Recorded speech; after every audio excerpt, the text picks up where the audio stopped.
All right, let's move on to the next part. I have no questions left. No, that is your question. Okay, just kidding.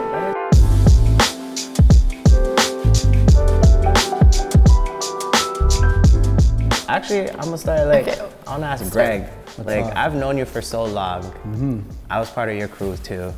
I've seen your journey, but I'd love for you to really explain and share your side of your dance journey, but also where you are today. Like for me, whenever I think of you, I automatically think of Greg being the first person to actually implement threading into choreo. Like I always think threading Greg. Like if there's a combo, I know there has to be a thread somewhere. Like it has to be you. But yeah, can you share with us like just your journey in general? Like where it started, like it could be from where it started, it could be even midway through, or you could even like just do a little short clip of it, but to where you are now and like how that dance itself influenced you to be the mandem you are still. Okay. Heavy. I love it. No. Well, this is good. No, we'll be fine. So, okay, dance has been a part of my life pretty much since I could start forming memories. I'm Filipino, so people are gonna be dancing around me. So it was just always a part of my life. It was always around. But I would say that got me started on my dance journey was music videos. I would just be obsessed with like learning like the moves that they were doing. So it started out with like, the easiest one was just like, lean back. Then you had the young jock. Then got more advanced, the Harlem Shake, that was really advanced. Yo, the Harlem Shake. Yeah, so like Bow Wow videos were like, there was just a vibe about Bow Wow videos that like I just got sold into, B2K videos. Yep. And then yeah, I'm a 90s baby, so it's like I grew up with boy bands and stuff. So like replicating music videos or trying to emulate them was kind of like my starting point. I had a best friend at the time who was just like super encouraging. She's like, yo, when you do the moves, like it looks like the video. Like there's just like you get the essence of it. And I was just like, I was going for that. That's bestie. I was going for that. So thank you. Anyway, she like encouraged me to keep going, and then that's how I started to just seek out any opportunity I could to dance. One of them being like through the youth groups, but then another huge one was just like seeing that Dave was also taking dance and doing his own thing with it. So like me, I'm like a pretty like my vibe is like kind of like more internal. I can come off super serious or whatever. So like seeing Dave kind of just be like more, he's like more, I don't know, what's the word for this right now? Why am I blanking out? Oh, like I'm extroverted. You're more extroverted, yeah, okay? Yeah. And then seeing that he was taking dance into kind of like new spaces. Yeah. Like I just wanted to like tag along. So it's like, that was kind of how I started, like just really seeking any opportunity I could to dance, whether it's at home, trying to copy music video, dance moves, trying to learn the routines.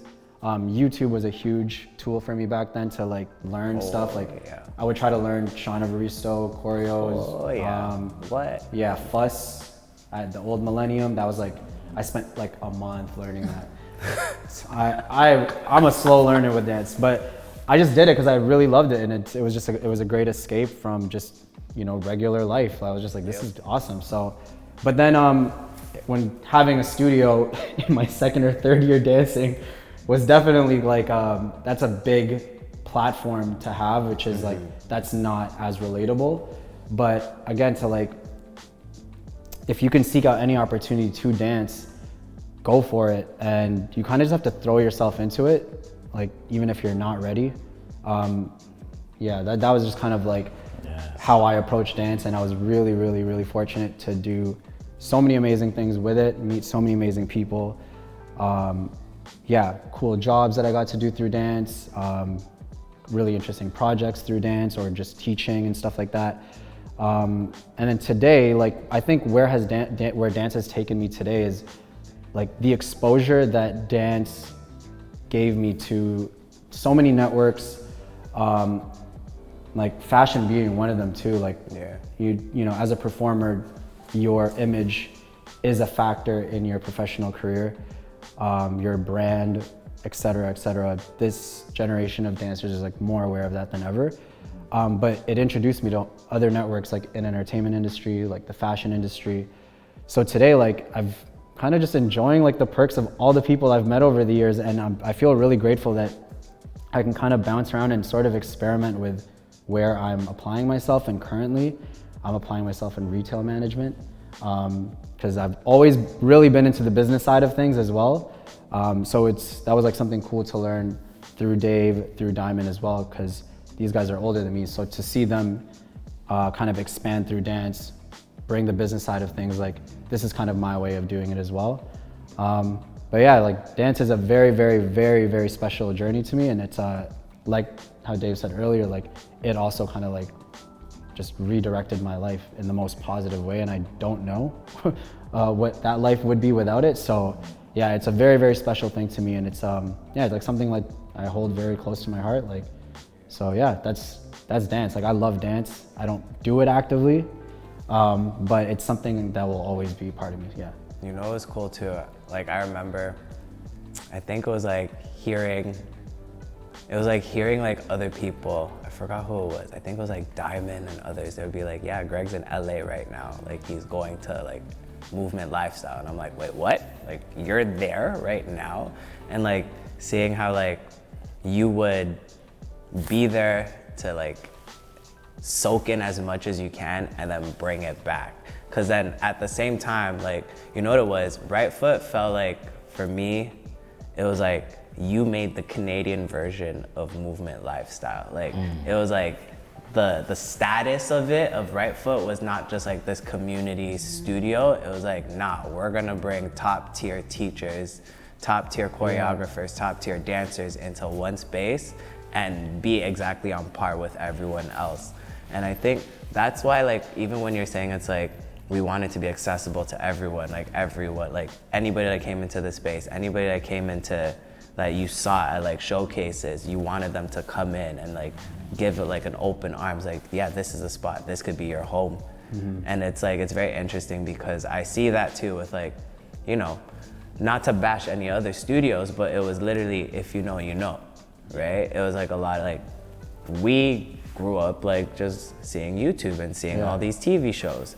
And then at one point we all like entered this dance industry and we're like, holy crap, there's an entire other community of dancers. And that was like eye-opening for all of us. But then at the same time, I saw that eye open for all of us. And then you as an example, both of you, was like, all right, there's so many dope dancers, we need to be even better. We need, there's all these different spaces, we need to try and match that too.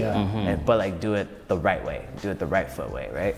So how do you, like, do you encourage, like, let's say this next generation to kind of not just follow those steps, but like try and do something kind of similar in a way where it's like, hey, like step into other doors, see what it is, soak it up, like try as much to gain as much knowledge, but then know that it's also a good thing to bring it back to your home community, your home base, in order for like that to actually flourish?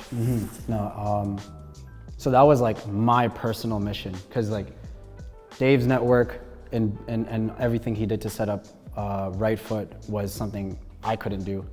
And then Diamond's network as well, and his skill set at the time like was not something I could do.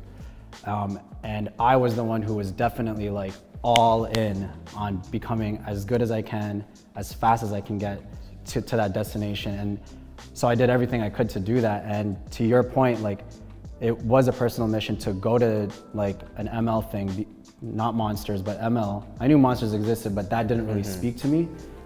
More of like the ML style was kind of like calling to me. So it was a mission to go out there, take that, bring it back home, and then try to share it and give all the credit. Yo, I learned this from Jillian, from you know, from Ian, from Nick Demora or whatever, and just highlighting other people. And I think when we look back at like even how this community was formed in Toronto, you have to have an eye to see that like you don't know everything. And then two, if like you really love your craft, like you're looking at everyone as an opportunity to learn. It's never just like comparing yourself like, oh, well, this person does this better than me.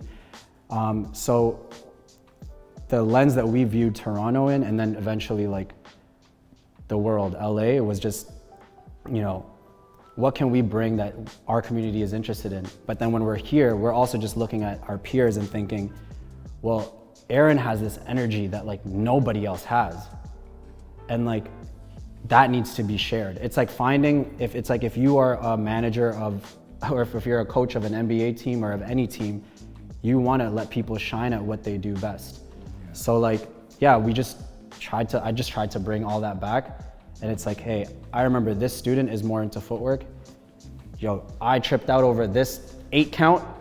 Maybe you want to learn it with me because I'm still trying to learn it too. So there's got to be like a level of enthusiasm too to like want to learn and to grow. So like I would just encourage students to like look at the people in your community as like truly your peers and like they're your community, and yeah, go support each other, but also don't look at it as like you're supporting them. Look at it as an opportunity to learn and to grow as a dancer. Like learning threading was not, that I did not invent threading.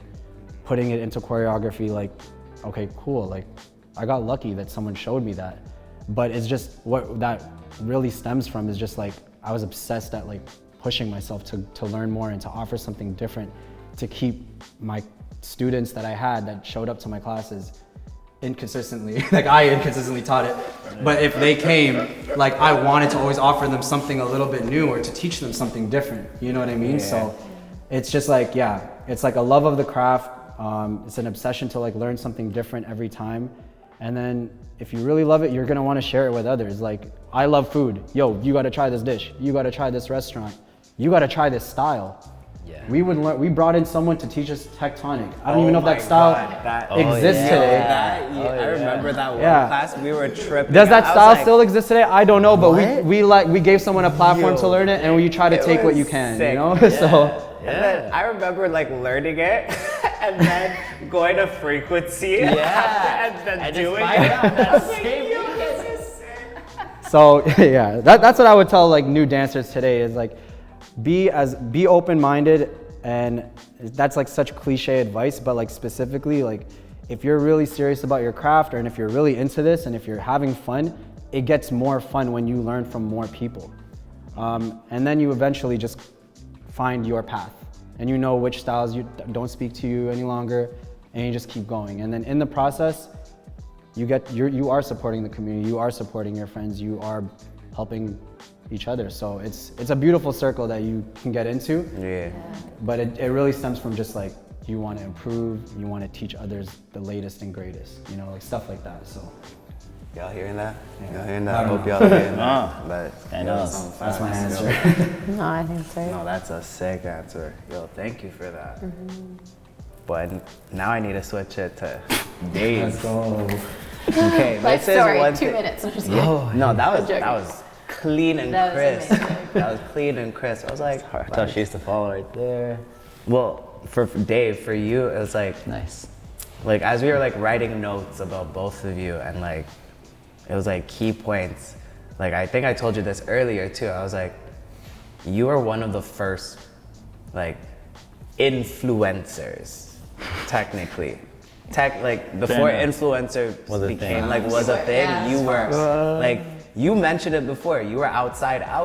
Like you would be at New Light events, you would be at Frequency. I remember at one point you're like, yo, come through the Frequency and like it's our vibe. And I'm like, okay, let me get all these peeps to come with me. And it's like, yo, we're all going to Frequency tonight. And they're like, what? And I was like, yeah, we're going. We're going, yeah. And then also starting like Twisted Swagger and like Swagger on 100,000 trillion, like that tee, that's a fire tee. Yeah, I remember you guys rocked that one so well. I remember everyone rocked it. And the color schemes were sick too. I distinctly remember. I remember Greg you had the black and teal one. Yeah. And then I had the blue one. And I think her nanny had a red one. Like everyone has their I was like, but like, would you be able to share like your journey as well? For sure.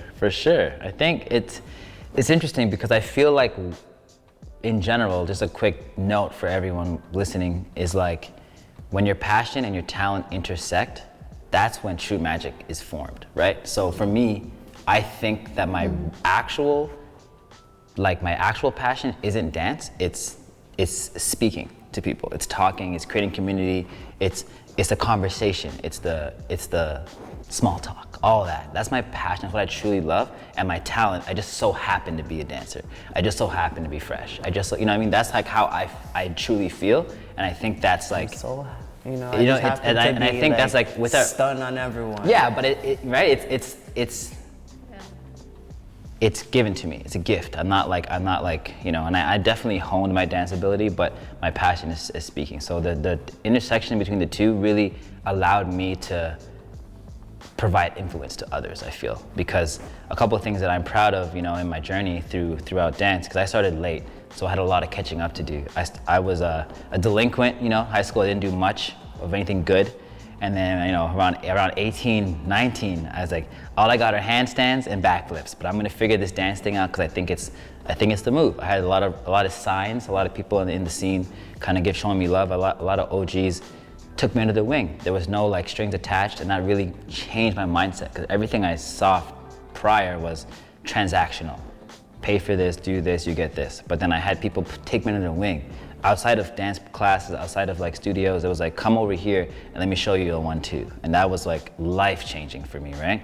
And I kind of stuck with that model. Like, okay, if I can give back even like, you know, 20, 30% of what I'm getting on the daily, I'll be able to affect people, right? So that's where it started. And then that transferred over to meeting guys like Greg, seeing the potential burning inside of him. Like, how can I maximize that potential? How can I help him get to LA in 2 years? How can we have a studio where he's the best choreographer in 3 years? Like, how can, you know, that was like how my mind was always working because I saw potential. I'm using him as an example because he's here, but like, you know, there's a lot of other people in this scene that I kind of saw, and I was like, well, how can I help them? Because for me, I always felt like my personal journey was always going to be a balance between what I'm doing for others and what I'm doing for what's happening to me, or what's happening with my talent and passion intersection. Because that was like, I wouldn't say an unstoppable force, but it was something that I wasn't able to control. Because even if I was having a bad day or someone upset me or I was tired or whatever, I was still able to perform. I was still able to come, show up, talk to you, give you a lesson, like dance if you need me to. I was able to do all those things kind of on autopilot from the beginning, because I really felt like because dance and hip hop changed my life, I was able to harness that energy early, right? But what I was focused on was how do I put the homies on? You know what I mean? I guess that was kind of the thing. So fast forward a bit further along that line, after having the studio, after creating communities with different teams, allowing themselves to, you know, compete with each other, have the camaraderie, I was like, well, how can we take this a step further? You know, what's the next thing you could do? And I was like, maybe you can have a competition, something that people look forward to, that they build up towards. Like, we're all good, we all dance, we have fun, but like, you guys all suck still. How do we get you better? Is put some sort of friction there. Have a competition. Make it a kind of an outlandish one too, where people are like, snap, I gotta show up and actually do this. And we ventured out. Like, you know, we talked, Greg spoke about being able to travel and have all those opportunities. We went to the preludes in the East Coast, in the States. We went, you know, to different places and saw what was out there and saw the caliber of competitions and stuff like that. And, you know, a lot of the choreo competitions and studio comps weren't really our thing, but we were able to at least appreciate it, right? So we brought something that felt like home to us, and that was the beatdown, was the first thing, right? And I think putting a benchmark of like 10 of the top teams in the country come out and see what's up, that was kind of like, it gave people that drive to like, I want to be a part of that. Even if I'm, you know, like I want to get to that level, and that kind of showed me that this is the way people will kind of gravitate towards that. And then seeing that there was still, because I'm at this point, I'm like 6-7 years deep into like full-time dancing, and I'm like, the style that I do and what I prefer to do, if I'm in a pinch and I have to freestyle, I'm gonna break dance, or I'm gonna do like a combination of locking, popping, breaking. Like, I'm a street style dancer, performer.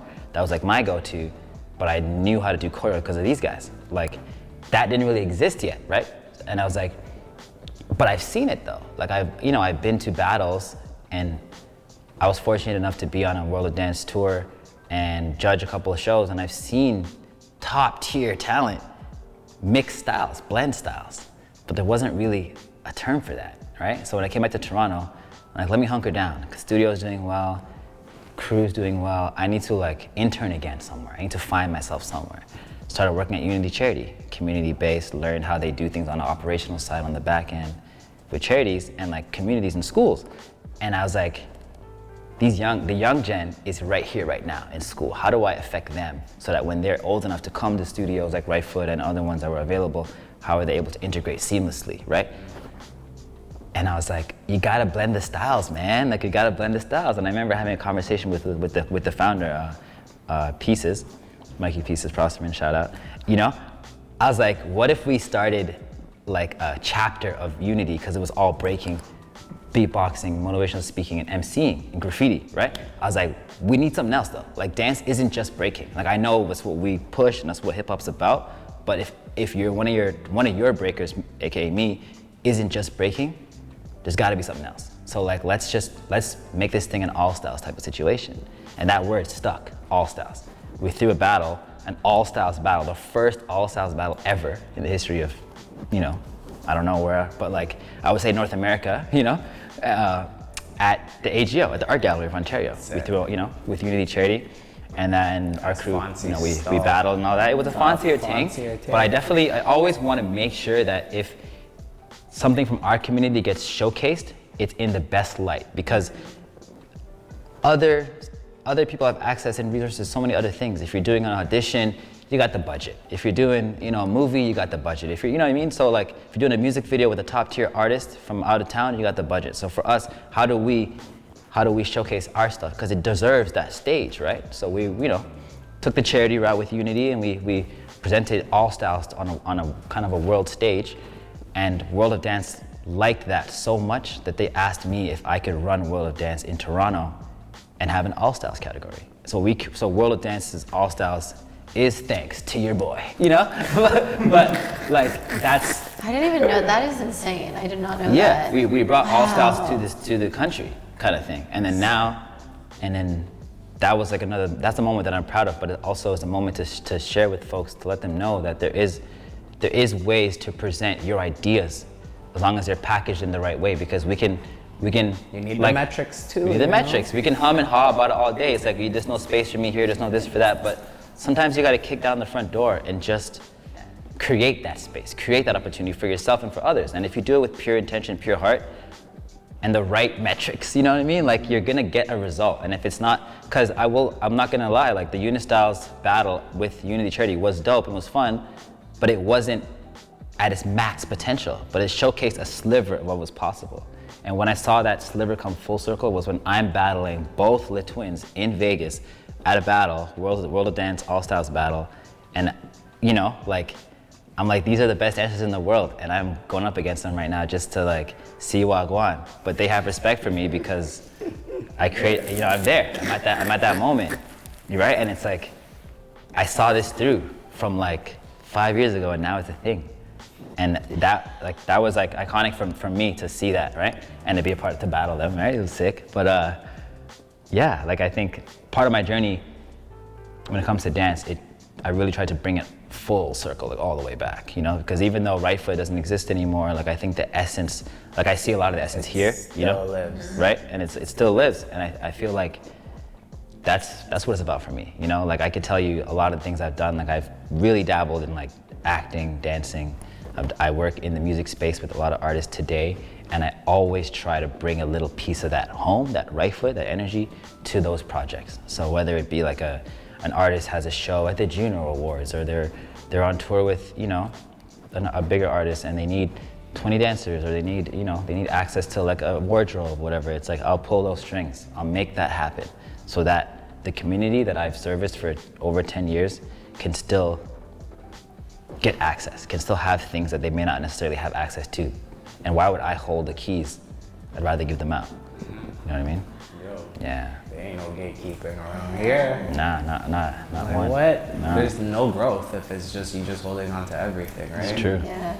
It's true. What I think it was so cool what you said earlier, because like, and I'm so glad you see it, because sometimes when you create something from nothing, which is not nothing, but what you did. You create an idea in here, it manifests, and then it impacts people for years to come, and still is. Like literally this studio, when we were talking about RTF, who we wanted to be, we would refer back to like that essence, that feeling is what, in our own way, but always like, you know, giving credit where credit's due, that's what we wanted to embody. So like 100% it still lives on because like we're here. But for sure. Just going on that, like, so going back, and you kind of touched on a bit, Greg, to the perception of what's happening now in Toronto. Like, I'm curious to know from your perspectives how you see the community right now, like what you observe in the dance community. And then just sort of any sort of guidance or advice or anything for this, you know, next gen who's coming up, where there's a lot of, I think, really potentially strong leaders to continue it forward. Just your thoughts on that. For sure. I'm a huge fan of the community right now. It's honestly so rewarding, like seeing RTF open, seeing like shows be produced by teams who have like maybe only 2 years experience. I love that. Like I love that because that's the kind of energy that we were on. Like, hey, let's teach. You four are gonna teach classes. Like, why? Because you just want to do it, and you're not gonna let anyone stop you. So like, or when I see new people teaching, when I see crews like competing and going for like really tough competitions, I've loved everything that I've seen in the community since I like stopped engaging in it directly. So like the community to me is just like, it's really, really like fun to watch. If I could give the entire community kind of like a nudge in the right direction, is like interact with each other way more. Like interact with each other way more. It's just gonna make everything better.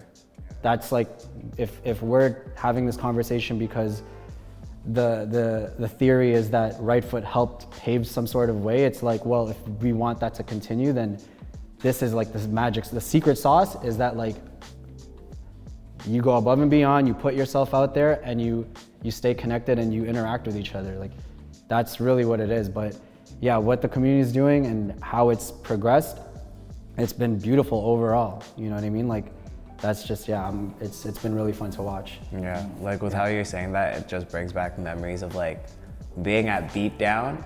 Like we all like knew each other, we dap each other up, we're like, yeah, yo, it's good seeing you. We act stupid. Once the competition started, it's like, all right, I ain't talking to you for a second because I'm like very competitive right now. Yeah. And then once it's done, all right, congratulations. And that's the way, by the way, guys, like when there's competition, because there's a whole new chunk of dancers that might not have done this yet. Yeah. But you're a vibe, you're a community, but when it's time to compete, it's okay if it gets a little bit serious. Like there's no feelings hurt that way. And then when it's done, it's back to community vibes. It's just, it's game time, that's all. That was my first competition ever, and I just remember walking in being like, oh, this is serious. We are.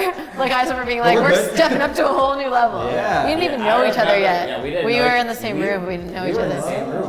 Because I remember I was in the same room with you, and then because I was on Frill while you were on C2, and Nick was on Boss. And I remember like we're just talking, and then we see like 30 girls just walk in, and I remember all of us go like, No, but like the way, I need to shout out Leah, the way she ran those rehearsals, like this was like we were going for blood. And it was like my first competition, and I was like, oh my God, this is like, and everyone was on this energy and this wavelength of like, this is it, and the excitement of being there. Like I still remember it just being like, it was like palpable energy of like, guys, we're going for it. And so That's beautiful. I won that year, so. Yeah, they did. Yo, shout out. That was a 6 set. That was a 6 set. I can like watch it it's again. on YouTube somewhere. It's on YouTube. It's on YouTube. Check it out. That's awesome. I guess for me, like, whew, it's tough. You guys are dropping some gems, gemolas right here. I think it's been interesting for me to actually kind of step back and watch, because I do dance still. I'm trying to be as active as possible. I guess you could call me an influencer, but I guess, You've been. Influencing was a thing, makes more sense to me. But like, I'm just late. Like, I got Instagram late, all that is late. But I do enjoy like posting online and stuff like that. And I think like a main important takeaway, because I've seen it on both ends. I've been in a situation where like I'm in another city, chopping it up with someone, we throw down, they're like clearly better than me. but I pull out my Instagram, they're like, whoa, okay, this guy's got a situation and they treat me different, you know, like all that. Like I see that and I respect it, but at the same time, if I were to give love and like give science knowledge to the people that, you know, I care about, the community, it's like, forget about all that. You know, like that doesn't matter. Like if you spend all your time living online, you're not gonna be able to take in what's happening in front of you, right? Like I think it's important for folks to use the tools, because remember, we were talking about, we'd be like, okay, we're doing a 4-class like workshop, C2's going down, there's two dancers here, 2 from this side, Facebook invite only, like, you know, we'd have like specific parameters and we'd post, we'd get what we needed out of it. It'd be like a tool, we'd use it to as efficient as possible and we'd be off it. We wouldn't be like in the comments like, yo, Greg's a sick choreographer, but this man sucks. Like we wouldn't even be dealing with that. Like it would just be like the tool for what it's used for, right? And I think like if we focus more on like the moments that we can capture in real time with folks, that's how things can progress and transcend. Because I'll share one little like name dropping funny story just because it holds a lot of weight in my heart. Like for the longest time, like we talked about other studios, there wasn't really that welcoming vibe. And I'd always, I love to kick the door down, like to break down the barriers, right? So I'd be walking into, and I'll say it, I'd be walking into OIP, like, yo, wow, go on in here, like, what's up? Like, can a man them be in here? Like, what's going on? And I remember I went to a workshop there, and Luther was in town, and he was teaching. And I met him, you know, and I was like, yo, this guy's sick, da da da. I've heard everything about you, obviously, and you're a dope guy. And his manager at the time was one of my buddies. Like, I know Wayne and Mark Samuels, and like, just the interaction that I had and just me being me translated into like a week later getting a call from Wayne, yo, Luther's trying to session with you, like at Right Foot, like after closing time. Tell me when everyone's out. I'm like, oh, okay. What do you mean session? Like what's going on? You know, like what's going on? Define session. Define session. Man, with Luther. Pulls up, just me and him in the studio, and freestyling. Was the puppy there? No, Wayne had the puppy, yeah. But we're just vibing out. We're dancing, and I'm like trying to take it as serious as possible. So like, yo, this is like, what is this audition? What's going on here? But it was just for vibes, you know. And if I was like concerned with like, okay, yo, Greg, be here, pull the camera out, let's get some footage of us, like it wouldn't have been the same, right? It was just organic. It would feel forceful. Yeah, right? and I mean, I got to give him his flowers. Shout out to Luther. Like he switched that for me in my brain, right? Because then I was like, okay, like anyone who comes into town, let's say, you know, I did a MNVA performance with 2 artists one year, and all of the dancers that were on tour with them from all over the world, they had come to Right Foot, and I was like, you guys can do your thing, have your class, whatever, but like after, meet me here, we're gonna session. And they were kind of like flabbergasted, like, what do you mean? Like, whoa, who are you? You know, like, you know, I'm the janitor here, but like, let's jam, you know? And I was serious about it, and we would have jams.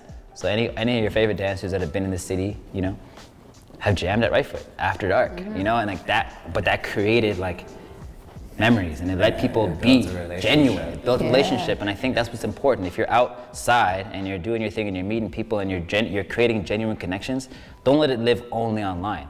For sure, partake, do your thing, right? Build your audience, but at the same time, if you want that long-term growth, you gotta be living in real time.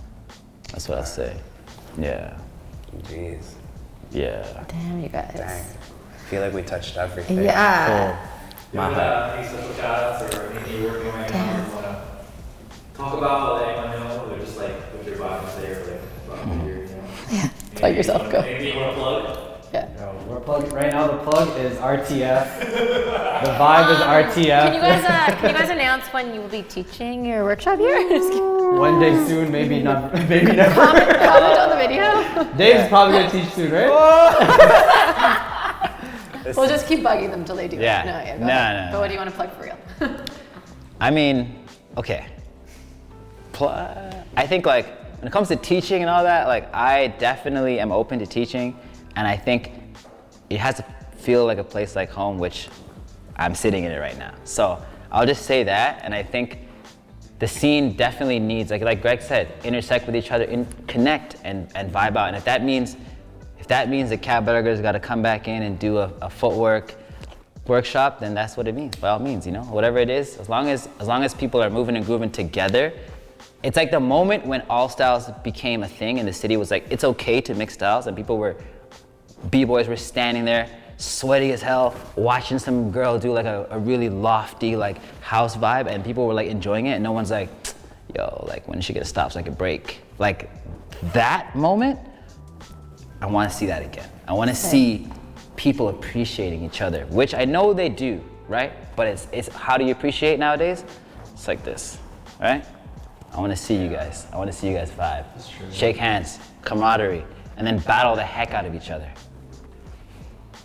Plug in. Go grab food after. And go grab food That's after. it. Let's go, you know? Yeah. Plugging RTF. Jeez. That's it. That's home. Yeah. Yeah. That is the plug right now. Yeah. RTF, thanks for having us. Oh, What do we thank say? you. What do we say? From RF to RTF? Oh yeah, that was one thing. Sorry, sound guys. That was That's how we see hopefully that. no one had their earphones Yeah. on. Jeez. Well, guys, thank you so. Honestly, we could talk to you guys forever, but thank you so much for sharing, being the first guest on Jeez, TTC. wow, yeah, that's an honor. That's an honor, yo. Thank you, Appreciate thank that. you. Curtis. Curtis. Well, Abhishek, Here. everyone behind the scenes, thank you guys. Here. For everyone out there watching / listening, I hope you had your notepads ready. I hope you had your phones and taking notes. Take the notes, all right? Keep on listening. One thing we like to say here, and I heard this from another teacher, her name was Diana Matos. She said, have the mind of a child and the body of a sponge, right? Soak in as much knowledge as you can, and also just be as innocent as possible and pure to like really get everything out of this. So this is a moment right here where it's like, it's super rare. So please try your best. Like if you have to keep on rewinding back, rewind back and listen. Cause yeah, this is a dope time. This is a very dope time. So thank y'all for listening out there. Peace, love, and pineapples. Year one more time from the West. What do you mean, Wolf? What do you mean? Sick.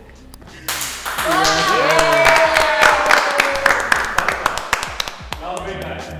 Thank you, everybody. Holy.